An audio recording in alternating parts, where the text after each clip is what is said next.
So Revelation is what we're going to be looking at tonight. Revelation chapter 8. If you have a Bible with you, I encourage you to follow me. And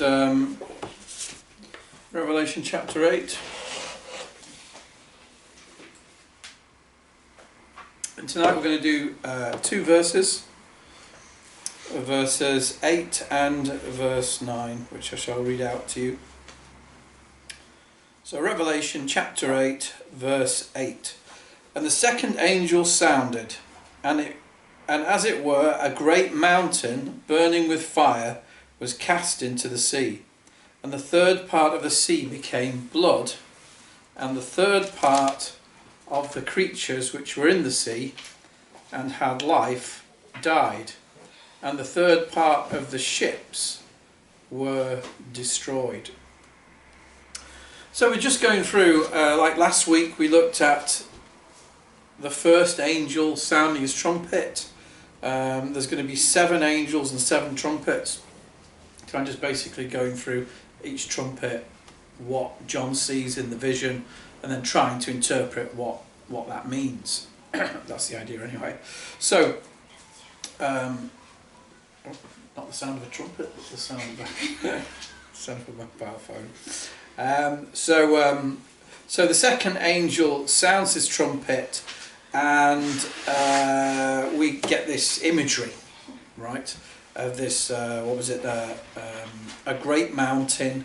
Well, it says, as it were a great mountain, so I'm guessing it's kind of like, well, it looks like a great mountain, burning with fire and sort of crashing into the sea. And it's a very dramatic image, isn't it? And I've been saying all the way through, right, these are really, they're not really literal. We shouldn't be interpreting them literally. And of course, from a logical point of view, we understand mountains don't generally drop out of the sky, whether they're on fire or not.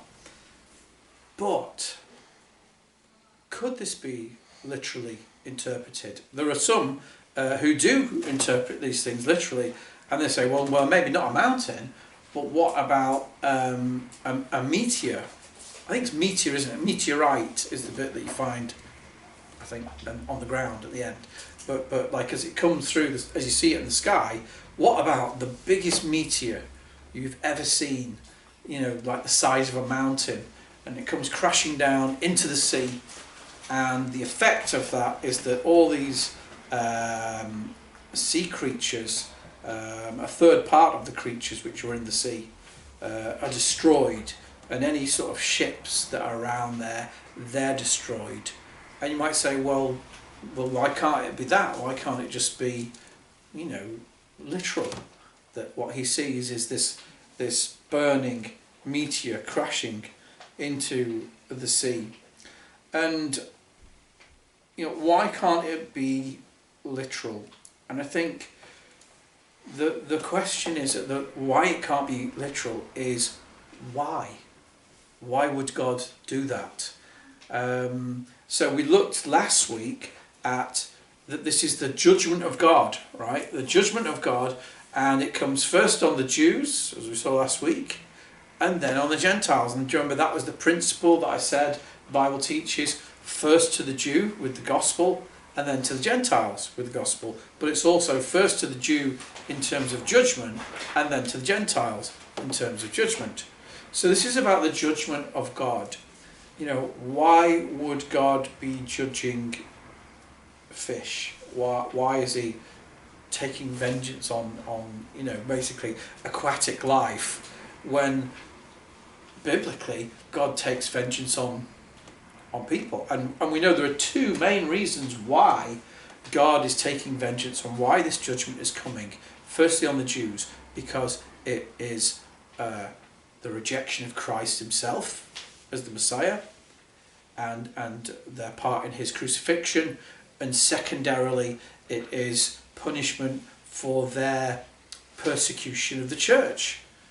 The Apostle Paul was the Jews conspired against the Apostle Paul to have him murdered, We know that they imprisoned the Apostle Peter. So these judgments that are coming upon the Jews for their persecution.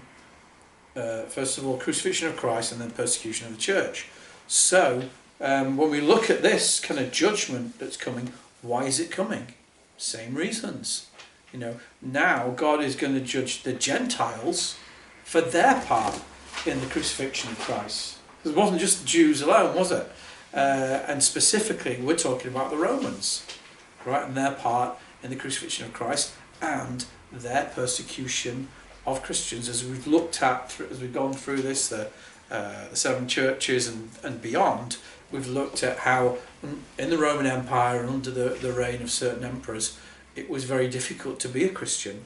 And now this is God saying, God says, doesn't he, vengeance is mine, I shall repay, says the Lord. And we had that, remember that sort of very vivid picture in Revelation of the martyrs under the throne of God, saying, how long is it going to be, God, before you visit your vengeance on these people who've persecuted your church? And this is a picture of that vengeance and that destruction.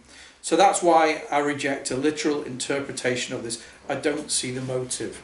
Why would God be destroying fish and so on?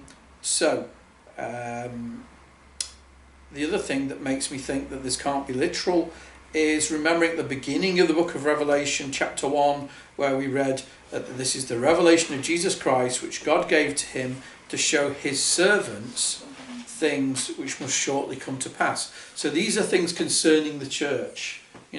How would this concern the church if there's there's a shortage of fish? I think that's why it can't be literal. It has to be symbolic. But how do we know how to interpret the symbolism? Well, one of the ways that we can find sort of safe ground in that is to see, is there any other symbolism similar to this or like this elsewhere in the Bible? Because the Bible is a great commentary on itself. And I think there is. If you turn to Jeremiah 51. Excuse me.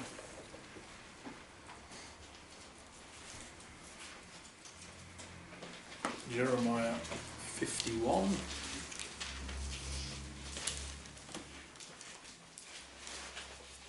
And verse 25.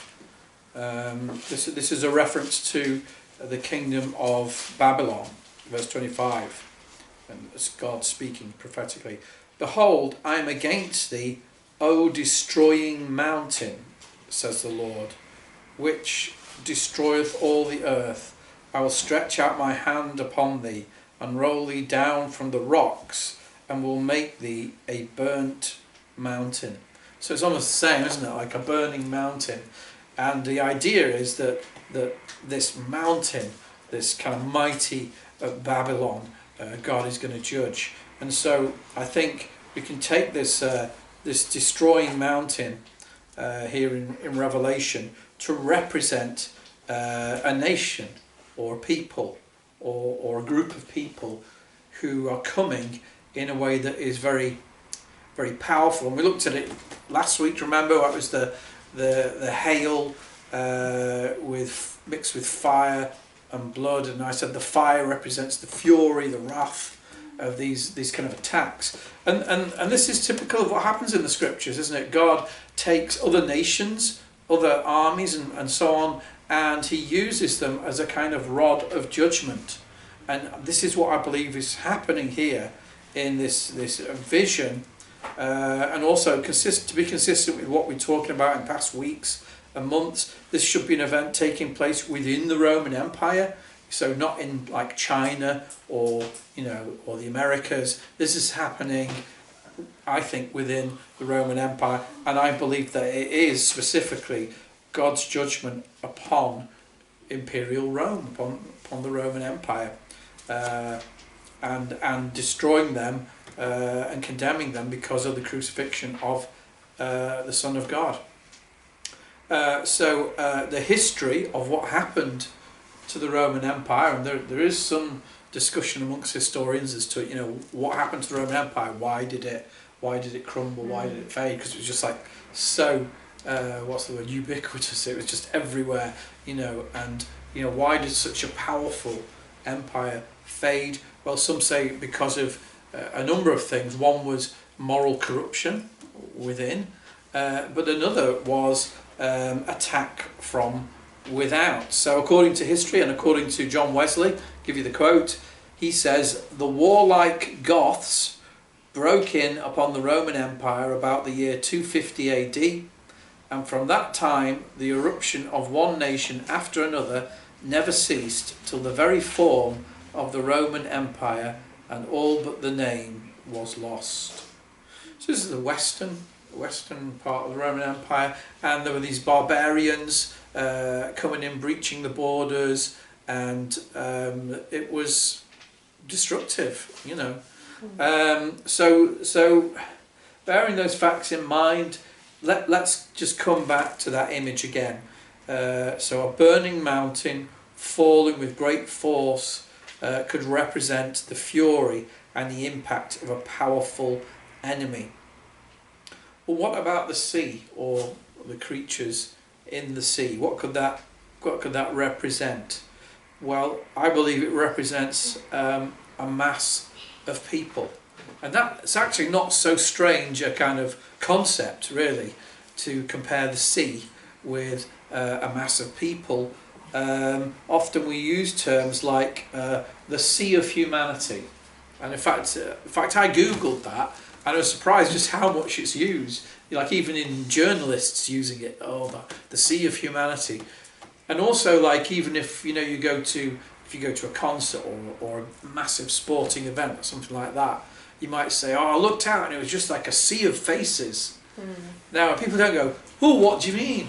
Do you mean there was like heads bobbing up and down in water? It's like everybody knows what that means, right? Yeah, so it's just like there's so many people that it just became like one kind of mass. And I think this is what the Bible is saying, is that these enemies, these barbarians and so on, are going to come against their own empire. They're going to break in and cause destruction, and it's going to be like a mountain, a fiery mountain, landing in an ocean, landing in a sea of humanity. It's going to be destructive, and there's going to be blood, a lot of violence. Again, I think we get this phrase, a third part of it.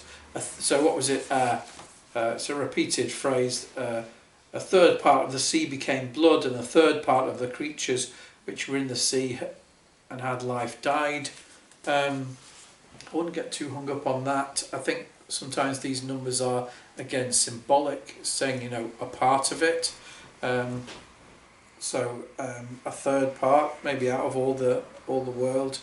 I don't think it's literal, it's just showing the percentage really, roughly. And then it finishes with, and the third part of the ships were destroyed. You might think, I'm with you so far, but what could that mean? A third part of the ships? What could ships represent? So again, we compare this with what we saw last week. If you remember, we talked about the imagery that was used. There was grass and there was trees that were burnt up, and I said the grass represents the common people of the Jews, and the trees represented those who were important, if you like, the wise ones, the leaders, and so on. But here, I think the common people are represented by the creatures of the sea. Of course, in the sea, there's all different sorts of creatures. Amongst the empire, the Roman Empire, there's all different sorts of people. Rich, poor, young, old. So I think that's representative of them. But what could a ship represent? Well, the image that comes to my mind is the ship of state. Have you heard of that phrase? It's a really old phrase. I did a bit of research on it. According to that highly academic source, Wikipedia, it says the ship of state is an ancient and oft cited metaphor, famously expounded by Plato in the Republic, which likens the governance of a city-state to the command of a vessel.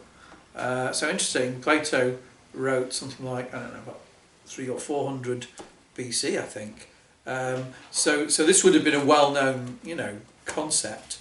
And I think it's representing maybe the actual state or province, like in the Roman Empire, there are provinces with governors over the provinces. So maybe this is the destruction of those provinces, not just Rome itself, but the whole of the empire. So just to kind of recap here, there's a forceful destruction of Rome, her authority, her military, her law and order by the Goths and by other tribes, and it will be as dramatic as a burning mountain striking the sea or falling into the sea. The sea creatures are the people, and the ships are the various governing provinces. I mean, this is a vision, it's not what you can say, oh, well, you said that creatures in the sea, so what was the sea and what was the creatures? It's an analogy, all analogies are not perfect, but it gives us an idea of what this imagery is telling us. Now, why is this significant for churches? Why should this affect churches? Well, I think the answer is in 1 Timothy. So let's have a look at that. 1 Timothy 2.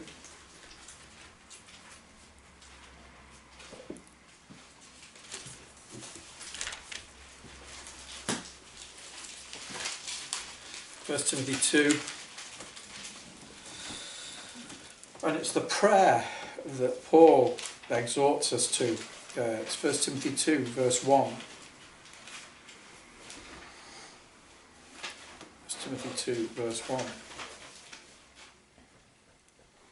Paul says, I exhort, therefore, that first of all supplications, prayers, intercessions, and giving of thanks be made for all men, for kings, and for all that are in authority, that we may lead a quiet and peaceable life in all godliness and honesty.